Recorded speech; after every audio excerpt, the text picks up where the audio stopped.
There's a group called Corinthian Colleges that I want to focus on here. Corinthian College is based out of California. The local college's name you may recognize is Everest Colleges. We have 6 of them in Illinois. There are about 10 in Michigan, a dozen of them in California. They're across the United States. Everest College. Well, it turned out last year evidence surfaced that Everest Colleges were falsifying the information they provided to the federal government.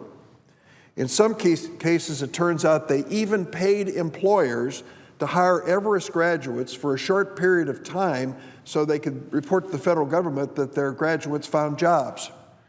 And then, after the report was made, it turns out that the people were let go. They didn't have a job. Everest was asked to send additional information to the federal government about this fraudulent practice, and for 5 months they failed to do it. And then last week, the U.S. Department of Education said, because Everest won't provide us with the data they're supposed to under the law, we are going to suspend new student loan money to them for 21 days.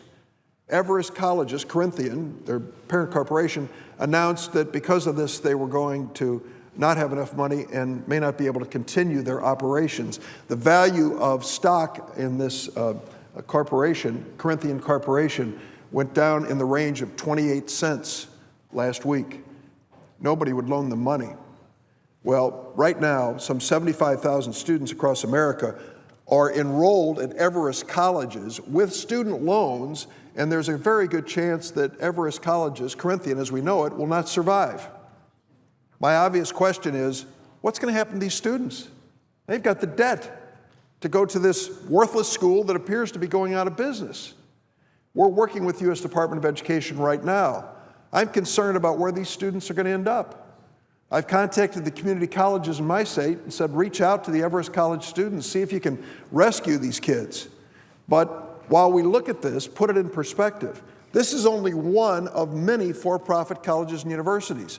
Most parents, most students don't know this whole brand of higher education is out there. They think it's just like every other college. It's not. And we're not doing a good enough job at the federal level to regulate these for-profit colleges and universities that are exploiting these students. Let me tell you one story that was reported recently that I think is horrible involving Corinthian colleges. An article written by David Halpern entitled "For-Profit College Enrolls Exploiting Students Who Read at Third Grade Level." A 37-year-old man with what appears to be a developmental disability, he was described as shaking, speaking haltingly, reading at an elementary school level, 37 years old, was allowed to enroll in Everest College's criminal justice program. According to the librarian who worked with him and subsequently resigned because of the treatment of this man, the man was rarely able to comprehend sentences, was unable to sound out words, and does not have the ability to read documents he was asked to sign. She was worried about his ability to even understand the debt that he was signing on for, the student loan debt at one of these Everest colleges. It apparently didn't matter to Everest. They were ready to sign him up into college. As long as this man was eligible to take out federal loans, Everest was going to get paid. He was just an ATM machine spitting out federal dollars to Everest colleges. Is that outrageous to think that they would lure someone with a disability into signing up? The list goes on and on. Ashford University, another one of these for-profit colleges and universities. The obvious question we have to ask is this: when will our Department of Education and when will this Congress address this travesty?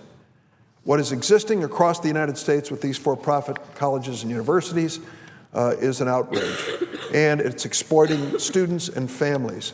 Sadly, a couple weeks ago, we tried to pass a bill on the floor here so that students could renegotiate their student loans, bring down the interest rates. Every Democrat voted for it. We needed 5 Republicans out of the 45 to join us so that students in states like New Jersey and Illinois could renegotiate their student loans down, make them more affordable. We got 3 Republicans: Senator Collins of Maine, Senator Corker of Tennessee, Senator Murkowski of Alaska.